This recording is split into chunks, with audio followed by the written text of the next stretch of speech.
Hello and welcome to Learn Music with Nath. In this video we're going to look at the difference between the UK and the USA in terms of the music terminology. So if you're new to the channel, please hit like and subscribe, got heaps more content on the way. So to start with, I myself am a music teacher. I was born in Australia and I've gone through the Australian system, which leans heavily on the United Kingdom. Obviously there's a shared link between the two countries, I won't bore you with that. However, I have also taken lessons when I was just beginning, all the way through my teenage years, from music teachers who studied in the United States under the USA system. So for me, disclaimer, I'm fluent in both systems of terminology. And at the end of the video we're going to talk about what I think is probably the more helpful in which situation. Alright, the main thing I want to get across is that you're able to understand both and decipher both to help you in your own music making, so that confusion is taken out of it. Alright, so let's get started. Okay, so the first thing we're going to look at is note values. Okay, in the UK and in the USA, the note there on the bottom right hand corner, that's what in the UK is called a semibreve, and here in Australia as well. And in America it's known as a whole note. Okay, so it's held for 4 beats, and if you were to play a tone or even just sing a note, do, it's held for 4 beats. Do. Okay, so different names, same thing. So this here is a whole note if you're in the US system, or a semibreve in the UK, Australia. The next one we want to talk about is the minim. Okay, now this is half the length of a semibreve and half the length of a whole note.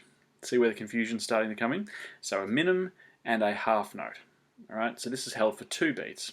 Do.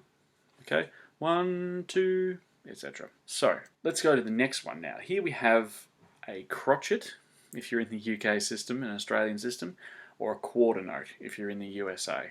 Okay, this is held for 1 beat. Okay, so even if you just click your fingers, that's 1 beat. 4 of them together,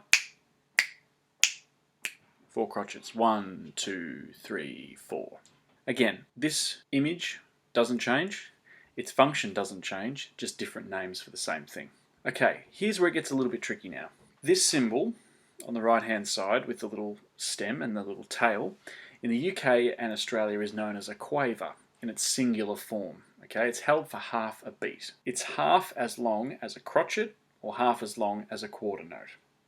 The US system, it's known as an 1/8 note.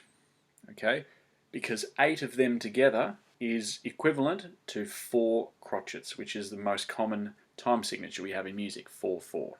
Okay, so this lasts for half a beat, and it's counted as such. So it's simply just 1, 2, 3, 4.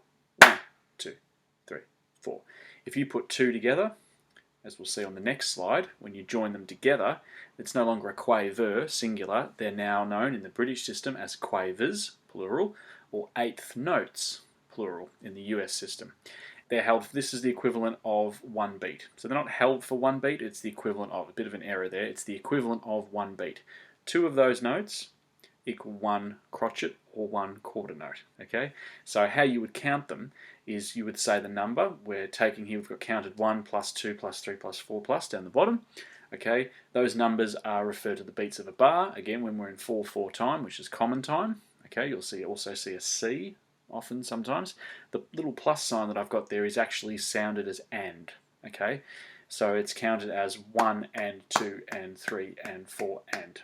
That would be 4 sets of these quavers. So just one set is counted as 1 and, or depending on which beat on the bar it falls on, if it falls on the second beat of a bar, 2 and, 3 and, 4 and. Okay, they're even, quavers, 1/8 notes. Next one, here we have the little picture there, similar to a quaver, singular, but it has 2 stems and 2 tails rather. This is known as a semi-quaver in the UK system, or a 16th note in the US system.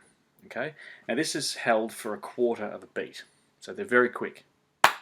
If you were to put 4 of them together, like on the next slide, you'll see the picture has now changed. There's 4 of them.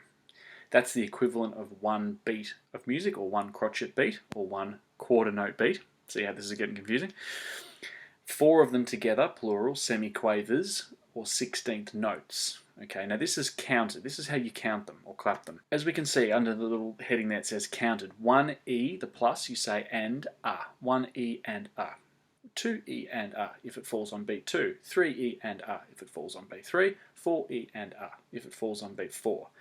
Now, depending on the tempo or the pulse, how quick you want to clap this, it could be as slow as 1 E and A, or it could also be as quick as 1 E and A. Ba ba ba ba. 1, 2, 3, 4.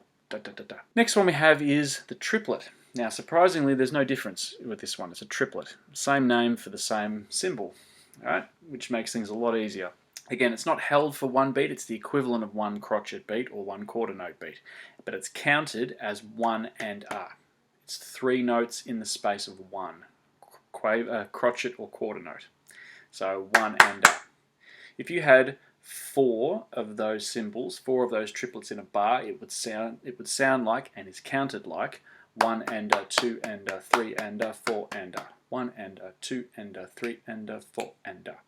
When you're teaching young kids, you can often use food syllables to help you. Strawberry, strawberry, strawberry, strawberry, pineapple, pineapple, pineapple, pineapple, etc. Okay, that's a triplet. Okay, next thing we're going to look at are the intervals. Now, the interval is a distance between 2 pitches. Okay, so I put this in a table form. Originally, I had this as it would go slide by slide by slide, but I thought, nah, that's boring and people will just probably click off, right? If you're still with this video, thanks for sticking around. I thought I'd put this in a table format, okay? So, on the left-hand side under the Union Jack flag, we have the idea of the note pitch C. We'll do this in C because this is an easy place to start. C to C sharp D flat, which is the next key up on a piano or the next fret up on a guitar. In the UK system, it's known as a minor second or a semitone. Okay, semitone. If you go up to the next key on the piano, from C to D, or any pitch music, but we'll keep it in C. C to D is a major second or a tone. Okay, let's flip across the pond. Let's go to the USA and let's have a look at what they call it. So the same thing, C to C sharp D flat, okay, which is actually a semitone in the British system. It's the very next note on a piano or a very next note, very next fret on a guitar, is known as a flat second or a half step. Okay, we'll talk about this in a second. C to D in the American system is a second or a whole step. All right, so we have whole steps and half steps, and we have tones and semitones. When we start making the major scale, the formula in the British system is tone, tone, semitone, tone, tone, tone, semitone. Across the pond in the USA, whole step, half step, whole step, whole step, whole step, half step. Okay, same notes, same intervals, different names. All right, continuing on through the British system. C to E flat is a minor third. C to E is a major third. As we keep going up, if you can visualize a piano, this will help. C to F is a perfect fourth. C to F sharp, G flat, because F sharp and G flat are the same note, is an augmented fourth or a diminished fifth. So you're either raising the fourth, augmenting, or you're lowering the fifth note, diminishing, also known as a tritone. Again, 3 names for the same interval. It just is what it is, right? This is why this video is here, to help you decipher this and understand what's going on. Next one, C to G is a perfect fifth. C to G sharp, A flat is a minor sixth. Next one's a major 6, minor 7, major 7 as we get higher and higher, and the intervals get further and further apart until we get to the next C, which is a perfect octave. Okay, and then once we raise over the octave, we go to a 9, 10, 11, 12, 13. We don't really go to 14. That's not, you'll never really hear that. 13 is the real top, which is the equivalent of the 6th, but up an octave. Okay, so it goes minor 9th, major 9, minor 10th, major 10th, perfect 11th, etc. But we don't really say that. Okay, so in terms of the, let's go across the pond to the American system now. So we looked at the whole steps and half steps. Now we're going to look at everything from that. So C to D sharp E flat is known as a flat third. Okay, C to E is just a third, C to F is a fourth, C to F sharp G flat is either a sharp 4, flat 5 or a tritone, C to G is a fifth, C to G sharp A flat is a flat 6, a sixth, flat 7th, 7th, the octave, flat 9, 9, etc. Okay, so that's how the intervals work in the 2 systems. Scale degrees. All right, let's have a look at the scale degrees. So, the British system of scale degrees gives a name to a certain degree of a scale, which is in terms of its function. Okay, so tonic is the first, the second note of a scale is the supertonic, the third is the mediant, the fourth is the subdominant, We have the dominant at number 5, the submediant at the 6th, leading tone at 7th, and then the octave, or the tonic again, but an octave higher, at 8. Okay, across the pond to the US. So basically the root note, the 2nd, 3rd, 4th, 5th, and they do use dominant as well. That's kind of interchangeable. The 6th, 7th, and the octave. So that's the scale degrees. So you can see the difference already. The UK system, which I learned in Australia as a student, and what we need to teach in Australia, is more descriptive. Okay, it's more sort of in depth. Whereas the American system is a bit more functional in terms of just what number is it. It's a third. Okay. So summing up, what do I think about the two systems? I think, like most things in life, there's never a black and white answer. There's always a bit of grey, okay? I think there are benefits in both systems. I think purely for the rhythm side of things, if you're trying to learn rhythm yourself, the rhythmic, all the notes, the note values, how long they're held for, if you're trying to teach it to beginner students, I think the American system wins. Purely because it's a case of they have quarter, half, eighth, 16ths, whole, etc. It's already a concept that you can kind of wrap your head around because it's related to basic mathematics. If you have a pizza and slice it in half, you have two halves. Two halves make a whole.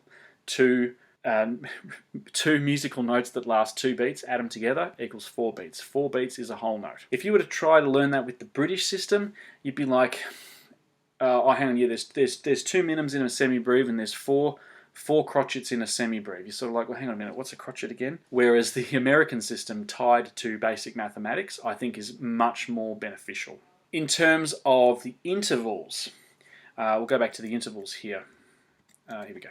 Okay, so you can see on the screen here, the American system is very much just a numbers thing, and you kind of have to fill in the pieces yourself. Once you know the secret that anything that is not a flat interval is just a note from the major scale, then you're laughing, because anything that has a flat 3 or a sharp next to it is an alteration of a basic major scale, okay?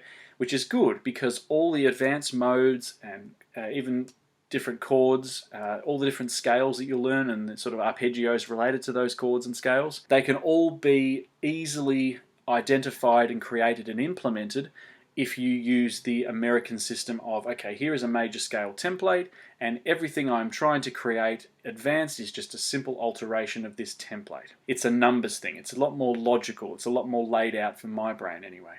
The British system, they kind of highlight it, make it a little bit more obvious. This is a minor third. This note is not in the major scale because it's not a major interval, it's a minor interval, okay? So they kind of approach it from that way. I think both are useful. I, again, brought up with tones and semitones. We need to teach that way in Australia due to the curriculum, just is what it is. But I have also, I'm fluent in the other one as well. I will say that in reality, I use the American system much more when I'm conversing with other musicians, even here in Australia, okay? So I'll say, no, that's the fourth, not that's a perfect fourth, because it's like, well, okay, just say a fourth. People know it's going to be a fourth.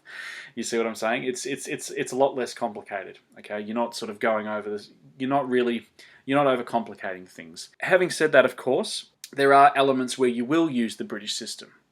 For example, if you're talking about an arpeggio, I'm playing a major 7th arpeggio. Okay, so that's a descriptive term. A major 7th arpeggio. If you're talking about a major 7th chord, what intervals does it have? Well, it has the tonic, it has the 3rd, the 5th, and the major 7th interval.